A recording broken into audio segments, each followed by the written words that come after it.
some beer being made, right? Yeah. You guys want to see some beer being made? Yeah! Yeah, so grab your cameras, because this is the opportunity you've been waiting for. I'd like to direct your attention right over there. Ta-da! That's it, everybody. It is beer being made right before your very eyes. It's all very scientific, actually. So basically, in the other room, we made this kind of sweet and bitter water concoction. Well, the next thing we're going to do is we're going to pipe it in overhead, and it's going to drop down into these large metal cylinders. These are called our fermenting tanks. It's here that we're going to add that final magical microbacterial ingredient called yeast. Now we got this great deal worked out with yeast where basically we're going to give it all the sweet, sugary water it can handle. It's going to consume all the sugar inside of that water, and as a byproduct, it's going to make CO2 and alcohol. That key ingredient to become boss on the dance floor. Anyways, once it's fermented, we're going to ferment it for like 5 to 10 days or so. We'll filter it out once more, and then it becomes ready to drink. Once it's ready to drink, what we're going to do is we're going to bottle it up and send it to you fine folks around the world, which we also do here in-house. This crazy contraption over here is our brand new kegging line.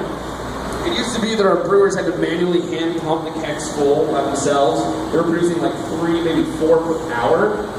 So we got this machine, we can produce up to 50 kegs an hour now, and with all that free time, those brewers have actually started the first Brooklyn organized arm wrestling league. We're really looking forward to that. Over here on my left is our brand new bottling line. Now this is interesting because this is one of 2 in the world. The other one I believe is in Berlin. This machine can produce a 12-ounce bottle as well as a large format 750 milliliter bottle like our local 1 or local 2, which some of you might have tried. Interesting thing about those beers is that's actually considered a bottle-conditioned ale. And what that means is that the beer actually goes into the bottle flat. And then we're going to add the yeast directly into the bottle. We're going to put a cork and a cap on it, and it's going to ferment inside of the bottle. So it does produce a slightly different flavor. Like we had our Sriracha Ace on draft. Try it in the large format bottle. You might notice some differences. You might like one better than the other. That's a good question. How did the Brooklyn Brewery get founded? Wonderful segue, whoever that was. It was 1988, in fact, when the Brooklyn Brewery was originally founded between our 2 co-founders, Steve Hindy and Tom Potter. But the story actually goes back a little bit further than that. It starts with Steve. Now, Steve wasn't always a beer entrepreneur. As a matter of fact, he was a reporter. He was a journalist for decades. Throughout the 70s and 80s, he was covering all kinds of stories in the Middle East. He would now be considered an embedded reporter, living abroad while covering all these stories in the Middle East. I don't know if you guys read the history books or not, but the Middle East has always been a hotbed for news. So Steve was always quite busy, never a dull moment in his life, and he was actually witness to some pretty impressive and pretty world-changing events, actually. He was actually seated in the grandstands in Egypt behind President Anwar Sadat on the day he was assassinated. And Steve actually witnessed that firsthand and actually had to hide and play dead in the grandstands while the assassins came around looking for more hits. And he lived through that. So, anyways, it was here in the Middle East that Steve actually got a taste for international beers. I don't know if you guys know this about the Middle East or not, but alcoholic beverages are like a big no-no. Like drinking a beer in the wrong place at the wrong time could land you in jail for quite some time. So how does a guy like Steve get a taste for international beers in a place like this? Well, the reason being because he was stationed in the same hotel room as every single other international reporter from around the world, and each one of these people was home brewing in their hotel room. Yeah, they're getting ingredients sent from home and making their favorite beer right in the bathtub. Because listen, I don't know about you guys, but like, if my day job was to walk around in the desert and take pictures and write stories and dodge bullets all day, I'm pretty damn sure I'm going to need a cold one when I get off work. Can I get a hell yeah? Hell yeah! So anyways, these people were a lot like us, you know what I mean? And Steve was actually very interested in some of this craft brewing process and started picking up on some of the notes here and there. But you gotta understand, like, this is international beers was something like far, far out of Steve's reach, because you gotta remember now, he was like, he's an American man from the 70s. Okay, like as far as he knows about international beer was like Budweiser. You know what I mean? Which like, But it's like, here he's trying everything, these saisons and stuff, and things he's never had before. So anyways, he's picking up on some of these craft skills, and anyhow, he's at home one day, and he's asleep in bed, he's laying next to his wife, and he's woken up very suddenly by this huge boom.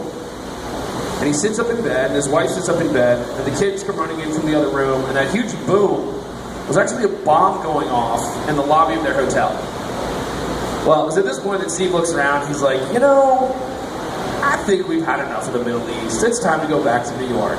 So they decided to pack it up and move back to New York. Now, they had been living in the Upper East Side of Manhattan, and when they returned years later, they encountered this incredibly rare phenomenon where they were actually priced out of the Upper East Side. That's a joke for New Yorkers, I guess. Okay. So, anyways, they were like, forget about it. Let's move to Brooklyn, right? So they moved to Park Slope. It's a neighborhood just south of here. And it was here that Steve is now, set up shop. And he's living a different kind of life, you know what I mean? Because he's unemployed, he's out of a job. So he's staying at home all day. He's looking after the kids. He's got a lot of free time on his hands. So what better to do with that free time than make some beer? So he breaks out this home brewer's kit that his buddies gave him, and he gives it the old college try, and he starts making some beer that's pretty good. He shares it with his friends. His friends are like, oh, you made this? He's like, yeah, I made this. They're like, hey, it's pretty good. He's like, hey, thanks. So anyways, he's thinking about this beer, and he's like, if only there was a way to turn this beer into a business, but what am I to do? So anyways, he's sitting on his stoop one day, he's drinking a home brew, and out of nowhere, this moving van pulls up right in front of his building. Moving van pulls up, and out comes his family with all these boxes. They all start moving into Steve's building. And Steve sees what's going on. Steve's a very friendly guy. He's like, hey, you moving in? And they're like, yeah, well, we're new in the neighborhood. He's like, get out of town. I live here too. We're going to be neighbors. So, oh man, that's terrific. It's nice to meet you. I'm Steve Hindy. And he stuck his hand out. The other guy stuck his hand out and says, hey, Steve, it's really nice to meet you. My name's Tom Potter. And these two men shook hands. And when they did, they would change the world forever. No, they just started talking. And, Steve says, like, hey, so, Tom, what do you do in New York? What do you do for a living? And Tom's like, oh, me? He's like, actually, I'm an investment banker down on Wall Street. Ha! When Steve heard this, he had two thoughts running through his head. His first thought was cut, and his second thought was ching. Because he might have just found a potential business partner. So he says, hey man, what are you doing tomorrow for lunch? And he's like, I got nothing going on. He's like, why don't you go over to my place tomorrow for lunch? He says, sure, I'll show up. So he goes to his place the next day for lunch. Steve pours him a liquid lunch of nothing but homebrew. And the two guys started a very long, very drunken friendship together. So anyway, Steve's kind of kicking this idea around of starting a business, and he really wants to ask Tom, but he also knows that asking somebody to start a business is a very, very big deal. And that you have to be really sure of it, because, when you think about it, asking someone to start a business, it's a lot like asking somebody to start a marriage. Think about it. You're going to spend all your money together. You're going to spend all your time together. The good times, the bad times, no matter what. At the end of the day, you're in this together. So anyways, he's thinking about it. And one day he just decides, you know what? I think this Tom's the man for me. He's like, I'm gonna pop the question. So he pulls him aside, and he's like, listen, man, you got business savvy, I got Brooklyn savvy, this beer's awesome, we should start a business together, what do you say? Well, now, Tom Potter, who's this, straight-laced Wall Street type, is now, entertaining a business proposition from his unemployed, day drinking, downstairs neighbor. And he's just like, man, I don't know if that's fiscally responsible for me right now. And he's like, listen, man, I know what you're thinking. You think I'm crazy. I get it, but I'm not. He's like, there's something going on out there, man. People want something different. They want some quality. They want some choice. And I think we can bring it to them, and I think we can do it right here in Brooklyn. But he says, listen, don't take my word for it. Matter of fact, you should do the research yourself. In fact, you should go to the International Brewers Convention. It's happening this year. It's in Portland, Oregon. Go and check it out. And listen, if you think I'm crazy, you come back and tell me I'm crazy. I'll still pour you a home brew. What do you say? Tom Potter says, okay. And he gives him the benefit of the doubt. Flies himself out to Portland, Oregon. And when Tom Potter walks in the doors of this International Brewers Convention, he walks in there dressed like something out of Wolf of Wall Street. You know what I mean? Like pinstripe Pierre Cardin. You know what I mean? Like silk necktie. Okay, and he walks into a Brewers Convention. Where shirts are optional. So he walks in, and these guys take one look at him, and they can just smell the money on him. And they are just all over him. And they're like, oh man, you're going to try my beer. No, try my beer. He's trying all these beers, he's meeting all these guys, he just can't get Tom out of his head. The whole time he's at the convention, he can't stop thinking about him.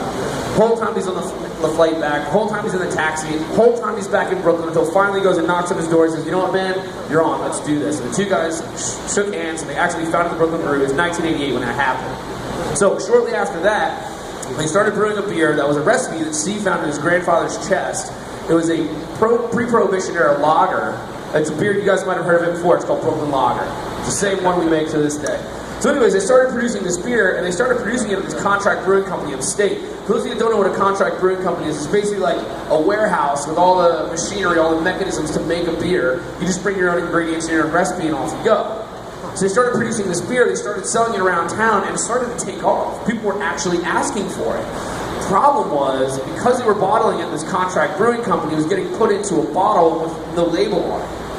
And that's when Steve started to think. He's like, wait, maybe we should put something on the bottle so you do know what it is.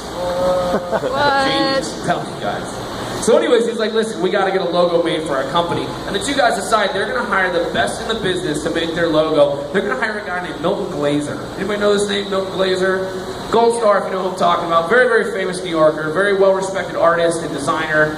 Actually founded New York Magazine. But he's probably most well-known for having created the iconic I Heart New York logo. Yeah. If you guys don't know what I'm talking about, do yourself a favor, get out of Canal Street, you get on a t-shirt, 10 for 5, it's the best deal in New York, I'm telling you. So anyways, Milton Glaser's a man for the job, so what do? You call him up, you schedule a meeting, right? So the guys get on the phone, they call up, and before Steve can even finish his inquiry to the secretary, she hangs up on him. Because Milton's a big shot, and these guys are unknown, so he can't even get the ask. And he turns to Tom, he's like, dude, I just got totally rejected. Tom's like, don't worry, try again tomorrow. So he calls back the next day, denied. Calls back the next day, denied. And the next day, denied, and the next, and the next. And it goes on for weeks. And Steve is calling him every single day he's being denied by the secretary. But the thing of it is, Steve's a very charming kind of guy. So that even though he's getting rejected every day by this woman, he's actually able to form sort of a friendship with her over the phone. So that by the end of the month, when he calls her up, the conversation's more like, hey Lucy, what's up? It's Steve calling, how you doing? Like, oh, hey, Steve, what's going on? Yeah, hey, how was the weekend? Yeah, it was cool, you know. Took the kids down to the shore. It was a good time. Yeah, hey, great. So, anyways, about that meeting with Milton. She's like, oh, yeah. Okay, tomorrow, noon. You got 15 minutes. Show up early. So the guys are like, great. So they're in the door. So they showed up the next day. They brought 4 cases of beer for a 15-minute meeting. They sit in the room with Milton. They each sit down. They crack open a beer, and they take a sip, and Milton's like, wow. This is really good beer. You guys made this? I'm like, yeah, we made this. He's like, all right, you got my attention. What'd you have in mind for a logo? Well, this is where Steve steps up, and he's got big ideas about this. And he starts off and he says, listen, so it's called the Brooklyn Eagle Brewing Company. He wanted to call it Brooklyn Eagle because that was the name of a newspaper in circulation back in the day, and he wanted to represent himself like a newspaper man. But not only that, he's got huge ideas about this logo. That he just wants to jam like every single bit of Brooklyn iconography into this thing as he possibly can. So he starts out and he says, imagine the East River, sun-kissed Brooklyn skyline dotted with water towers, when suddenly, rising from the depths of the river, is a massive 500-foot eagle. And the eagle flaps its wings, revealing riding on its back the entire 1955 Brooklyn Dodgers, right? So the Brooklyn Dodgers are on the back of this eagle, and they're all riding along, and they each pull out a pizza. Yeah, from Grimaldi's, right? They each just start tearing off slices, like making it raining pizza. There's raining pizza on Brooklyn, and the Beastie Boys are putting on a free show, and Milton's like, whoa, whoa, whoa. Hold on. Let me work on this idea for you. I'll get back to you on Monday. How's that? You guys are like, yeah, totally. So anyways, this 15-minute meeting actually turns into a 4-hour drinking session where 3 men drank 4 cases of beer. Nice. That's the only true part of this tour, so if you remember anything, please remember that. So anyways, you know, they work off their hangover, they go back in on Monday, they get into Milton's office, and he's got this sample for him, this mock-up on a bottle, and he shows him this bottle, and it has a logo on it that looks exactly like the logo you see on all your cups. And so Steve looks at it, and he's like, yeah, I didn't ask for that. He's like, you changed the name. You know, where's the Eagle? Where's the Dodgers? Milton says, yeah, I'm not going to do that. He's like, well, what do you mean? Why not? He's like, well, because it's stupid. And he's like, well, hey, man, I told you what I wanted. And Milton's like, yeah, but wait, remember you guys came to me because you wanted my input? Remember you trusted my expertise? He says, listen to me now and trust me when I tell you that this is the logo for your company. But listen, you don't have to decide right now. Think about it. Take this bottle home. Consider it. Let me know what you decide. So the 2 guys take the bottle home, they put it on the mantle, they sat on the couch, and they stared at it for 3 days straight. At the end of 3 days, 2 light bulbs went on. The 2 guys looked at each other and they go, oh my God, Milton was right. He was absolutely right. This is genius. This is beautiful. Of course this is our logo. We got to go back in there. We got to tell him so. So they go back into his office like, Milton, so sorry we ever doubted you, man. You were absolutely right. This is the logo for our company. You're the man for the job. We want to hire you. Milton's like, you guys, that's fantastic. And he says, listen, there's only one problem. He says, well, what's the problem? He says, well, we got no money. And he's like, well, he says, that's okay. He says, that's okay, because I like you guys. As a matter of fact, I like what you guys are doing. I like what you guys are doing from Brooklyn. And I can do this job for you, but I'm going to need two things in return. I says, okay, what's the first thing? Says, well, the first thing that I want is I want a small share in your company. I think you guys got a lot of potential. I really want to see you grow, and I want to grow with you. And they're like, yeah, okay, totally, man. We can cut you in, no problem. What's the second thing you want? This is the second thing that I want? I want free beer for life. And the greatest deal ever was struck that day. Milton made our original logos, made every single one of our logos ever since. Matter of fact, he's still alive today. He's like 89 years old, and he'll come in about once a month, and he carts away like 20 cases of beer, and he's drunk every single day, and he has us to thank for it. But listen, we've come a long way from humble beginnings to where we are now. Nowadays you can find Brooklyn Brew in like 35 different states across the U.S. We're in like 40 different countries around the world. So this might sound crazy, but anybody out there from Sweden? Any Swedes out there? We always get some, because believe it or not, this is a little known fact, Sweden actually purchases 30% of the beer that we make. What? That's a thirsty country, I'm telling you guys. But I'll let you guys in on a little something. Because of this, we actually decided to break ground on a new pipeline, and it's going to go from Brooklyn into Stockholm, and it's just going to be lager for days. But don't put that on Facebook, okay? I'm serious. Anyways, I'm going to wind this down and head back to the bar because I need another beer. I highly encourage you all to come and join me. You guys have been a great audience. My name is Ian once again, and I'm, as always, happy to say, I do drink on the job. Thank you guys very much. Woo!